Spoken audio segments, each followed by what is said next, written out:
राजेश गुप्ता जी, क्या लीडरशिप की क्रेडिबिलिटी सबसे बड़ा फैक्टर और चुनौती नहीं है आप लोगों के लिए?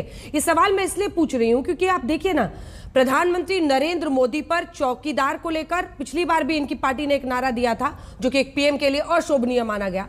राफेल सौदे पर कुछ असर नहीं हुआ, बीजेपी की सीटें बढ़ गई, वो 303 पर। कोई भी ऐसा आरोप उन पर टिकता नहीं है। इलेक्टोरल बॉन्ड्स के मुद्दे पर आपकी पार्टी घेर रही है मौजूदा सरकार को, लेकिन आपको लगता है उसका असर होगा? आपका सबसे बड़ा चैलेंज है पीएम और उनकी लोकप्रियता, और इसीलिए आपकी पार्टी तो खुलकर बचती है पीएम पर सीधी टिप्पणी करने से। सही नहीं कह रही हूं? अंजना जी, हमारे लिए सबसे बड़ा चैलेंज है इस देश के संविधान को बचाना। आपने कहा कि पिछली बार भी उन पे आरोप लगे, राफेल के लगे, लेकिन वो फिर भी वो जीत गए। लेकिन जीत और हार हमेशा ये नहीं मान लेना चाहिए कि जो कुछ भी हो रहा है सही हो रहा है। नहीं तो मेरे भाजपा के मित्र मान लेंगे कि लगातार कांग्रेस जीतती रही, इंदिरा गांधी इमरजेंसी की जीत के बाद भी इमरजेंसी के बाद भी जीत गई, तो ये तो नहीं माना जाएगा कि वो सब कुछ ठीक कर रही थी। तो ऐसा हम नहीं मानते। आपने कहा कि लीडरशिप का जो सवाल है, मेरा ये मानना है कि मोदी जी को तो बहुत बड़ी पार्टी मिली थी, बहुत बड़ा आरएसएस का समर्थन मिला था, लेकिन केजरीवाल जी ने तो बिल्कुल जीरो से खड़ी करके एक पार्टी खड़ी करी।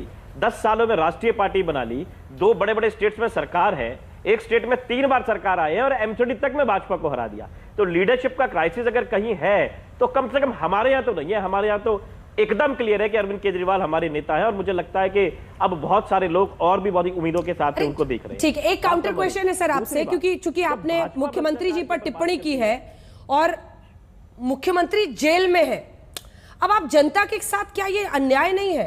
ये सवाल मैं आपसे पलटकर इसलिए पूछ रही हूं क्योंकि सबसे बड़ी जो लड़ाई अभी चल रही है वो अरविंद केजरीवाल पर ही एक्शन की वजह से चल रही है ना। पीएम कहते हैं भ्रष्टाचारियों को छोड़ूंगा नहीं, जेल में है, जेल से कहते हैं सरकार चलाएंगे। कैसा प्रेसिडेंस है ये डेमोक्रेसी में? कल से किसी भी नेता पर आरोप लगेगा, वो इस्तीफा क्यों देगा? क्योंकि अरविंद केजरीवाल ने नहीं दिया था। एक प्रेसिडेंस बन रहा है ना। अंजना जी, जब भाजपा में मोदी जी ये कहते हैं कि किसी भ्रष्टाचारी को छोड़ूंगा नहीं, तो बिल्कुल ठीक कहते हैं।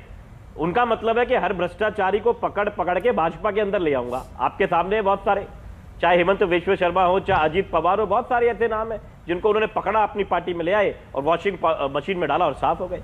दूसरी बात, आपने कहा क्या दिल्ली की जनता के साथ में ये अन्याय है? मैं बिल्कुल मानता हूं, लेकिन ये अन्याय कौन कर रहा है?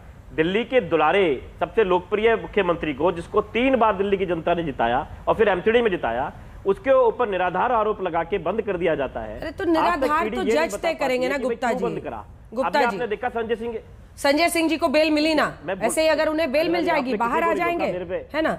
बेल मिलेगी तो आ जाएंगे बाहर।